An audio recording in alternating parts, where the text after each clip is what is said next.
¿Qué tal chicos? ¿Cómo están? Espero se encuentren muy bien.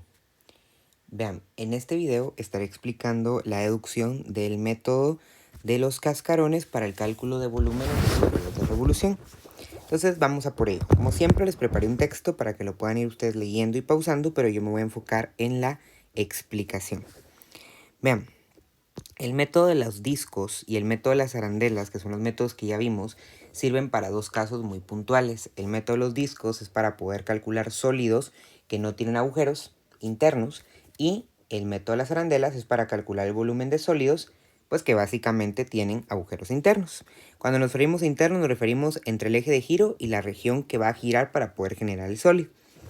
Ahora, en el caso del método de las capas cilíndricas, este se puede aplicar tanto para volúmenes de sólidos macizos como para volúmenes de sólidos con agujeros internos.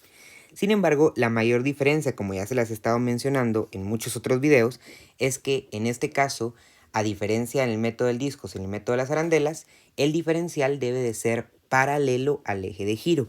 Recordemos que en el método del discos y en el método de las arandelas, el diferencial debe ser perpendicular al eje de giro. En estos casos, el diferencial en el método de las capas debe de ser paralelo al eje de giro. Entonces, vean aquí, miren, podemos ver esta región conformada por x igual a a, x igual a b y la función y igual a f de x. Y pues marcamos, se dan cuenta, un diferencial que en este caso está mostrado en color celeste. Y este diferencial va a hacerse girar alrededor del eje y. El eje y es un eje de giro vertical, que es la recta x igual a 0. Y por eso mismo el diferencial es vertical, o sea, es un diferencial de x. Y al girar, si se dan cuenta, se forma este, pues, cascarón, capa cilíndrica, ¿no? Que secuencialmente, si voy colocando muchas más capas, miren, una encima de la otra, o sea, una y otra encima, y otra encima, y otra encima, pues voy formando el volumen del sólido como lo podemos ver en esta figura. La verdad que es una aplicación bastante interesante. Aquí les muestro, miren, otra perspectiva de esta, que me parece muy interesante que puedan ver esta imagen donde se ven como las capas una encima de la otra. Ya les había hecho yo la analogía de que esto literalmente parece como un rollo de papel higiénico, ¿no? Con sus vueltas, literalmente, ¿no? Porque cada vuelta es una capa y literalmente creo que al verlo con un rollo de papel podemos ver lo delgada que debe ser cada hojita de papel y cada delgada capa que vamos a colocar nosotros acá, ¿no? Si lo vemos en un paso a paso, vamos a tener pues lo mismo, ¿no? Una región plana con su diferencial, marcada de A a B, toda la misma cosa, teniendo en cuenta un eje de giro, que en este caso noten como el eje de giro, repito, es paralelo al diferencial. Cuando nosotros ya analizamos el giro del diferencial, pues vamos a ver que este diferencial gira formando un cilindro, ¿no? Una capa cilíndrica, y conforme nosotros vamos agregando más, pues vamos a ir formando al sólido respectivo que podemos ver en la figura, ¿no? Todo comienza con el análisis de una región plana, el marcaje del eje de giro, la interpretación de esa región plana con respecto a ese eje de giro, y pues ya después decidir qué método conviene, si discos, arandelas o capas, ¿no? Entonces, ¿cómo calculamos el volumen de esto? Basándonos en el volumen de una capa. Una capa cilíndrica es literalmente un cilindro. Y si ustedes se acuerdan un poco de precálculo, en precálculo hacíamos ejercicios donde literalmente a una hoja, que es rectangular, la doblamos de manera que forma un cilindro. Es decir, que un rectángulo al doblarse forma un cilindro, perdón. Y por eso mismo podemos utilizar el volumen de un prisma rectangular para poder calcular el volumen de una capa cilíndrica, ya que al desdoblar la capa cilíndrica justo tenemos el volumen de un rectángulo. Entonces, partiendo de esto, podemos ver lo siguiente.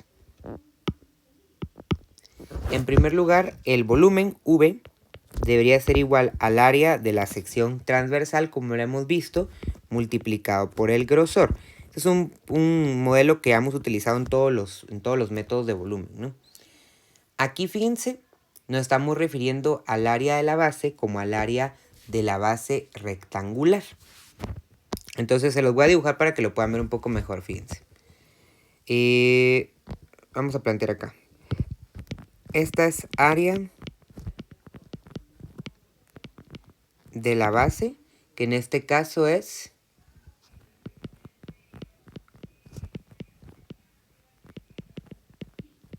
un rectángulo, ¿no? Por lo que entonces esa área va a ser largo por ancho, por ejemplo. O largo por alto, vamos a decir, mejor para no confundirnos con el ancho, ¿no? Entonces, fíjense, pues, vamos aquí entonces.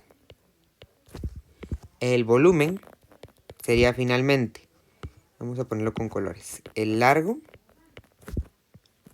multiplicado por el alto o la altura, y eso multiplicado por el grosor. Va. Fíjense, pues se los voy planteando acá. Dibujemos un rectángulo, un paralelepípedo, un prisma de base rectangular. Ahí está, miren. Va. Entonces, cuando yo me refería al área, me estoy refiriendo a esta parte, miren. Esta es el área. El largo, bien podríamos decir que es esto, miren.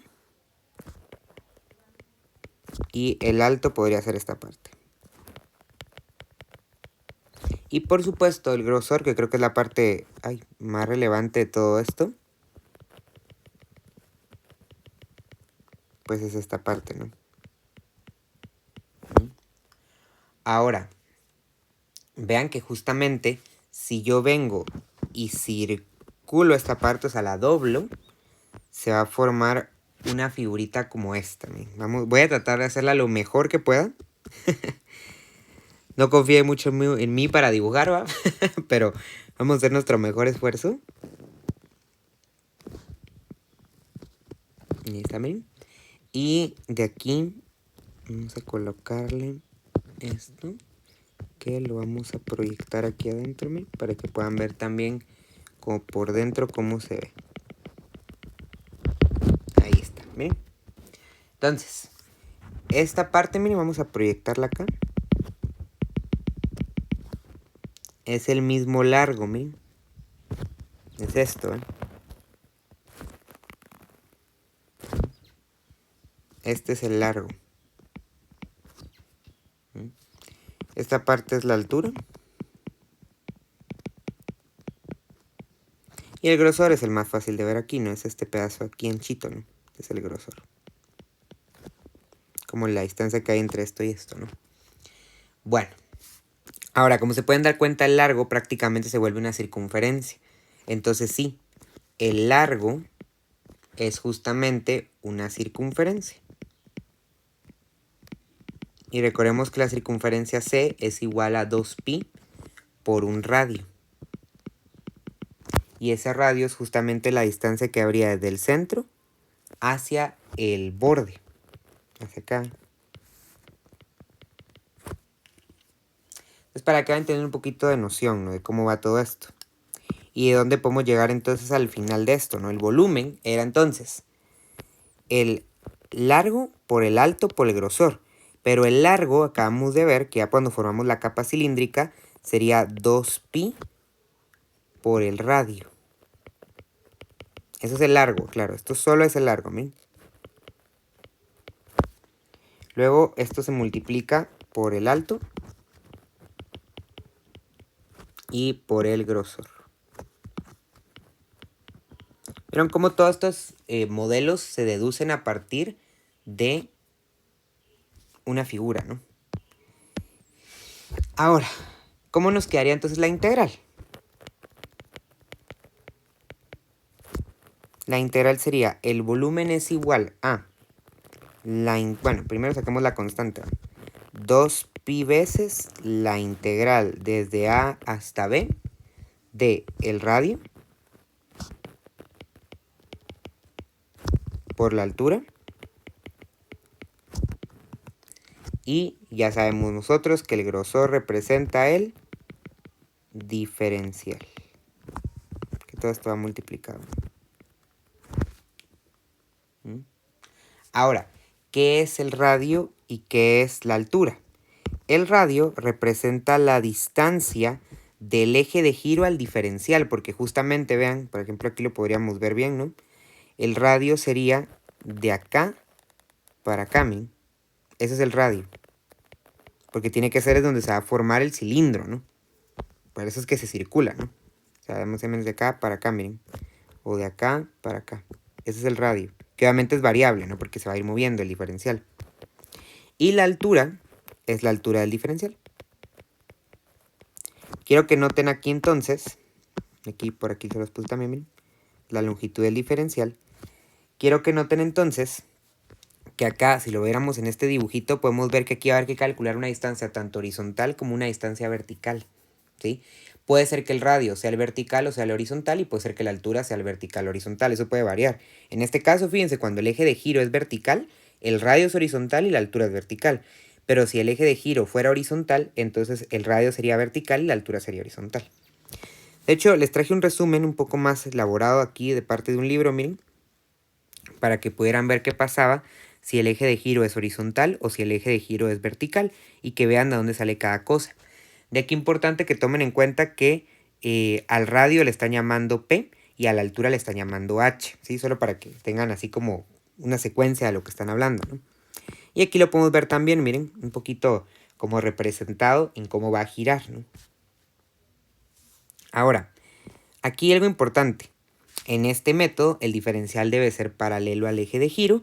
Y aquí les dejo una pequeña explicación de la diferencia que tienen también con el método del disco y el método de la arandela. Ahora, fíjense. Aquí les quiero plantear un ejercicio resuelto en el que ustedes pueden ver un poquito cómo funciona todo esto.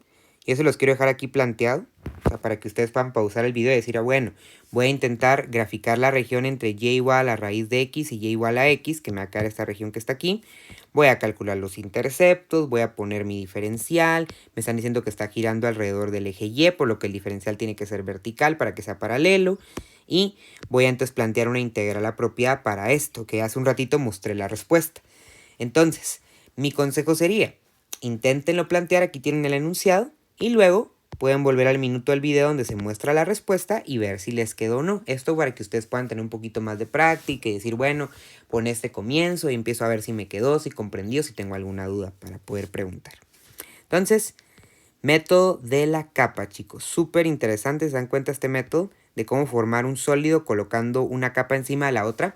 Yo cuando me lo explicaron la primera vez pensé en estas cosas de Art Attack, donde la persona iba como pegando pedacitos de papel encima de una figura y iba formando pues un volumen en esa figura. Literalmente así es, ¿no? Porque uno va poniendo capas en este caso de funciones, ¿no? Que tienen forma de cilindro para ir formando el sólido. Y tiene muchas aplicaciones como la que ya les mostré, ¿no? Como el tazón, ¿no? Que podíamos hacer. Pero bueno, espero este video les sirva, chicos, y un gusto servirles. Nos vemos.